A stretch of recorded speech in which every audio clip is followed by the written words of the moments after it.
নারী ও শিশু সুরক্ষায় পশ্চিমবঙ্গ বিধানসভায় অপরাজিতা বিল পাশ হলেও অনুমোদন পায়নি কেন্দ্রে, স্বাক্ষর দেননি রাষ্ট্রপতিও।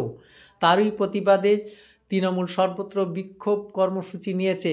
সম্প্রতি সারা পশ্চিমবঙ্গ জুড়েই মহিলা তৃণমূল কংগ্রেসের উদ্যোগে প্রতিবাদ ধর্ণা কর্মসূচি। তারই এক ঝলক দেখা গেল উলুবেড়িয়া পূর্বে।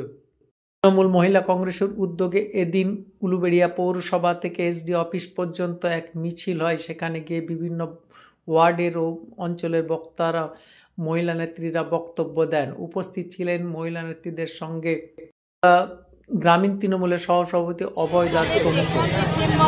আমাদের মাননীয়া দিদি মমতা ব্যানার্জি বিশেষ অধিবেশন ডেকে এই অপরাজিতা বিল পাশ করেছিলেন নারী সুরক্ষার স্বার্থে, কিন্তু এখনো পর্যন্ত কেন্দ্রীয় সরকার রাষ্ট্রপতিকে দিয়ে সেই বিলটা সই করেননি।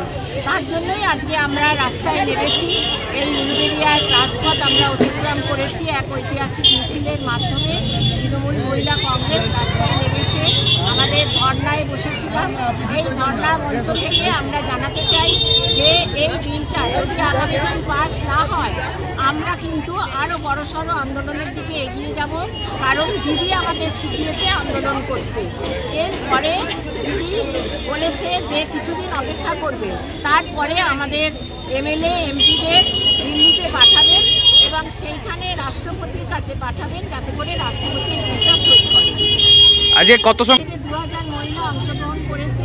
তারা যে স্ব ইচ্ছায় এসেছে যে এই বিলটা যাতে পাস হয়।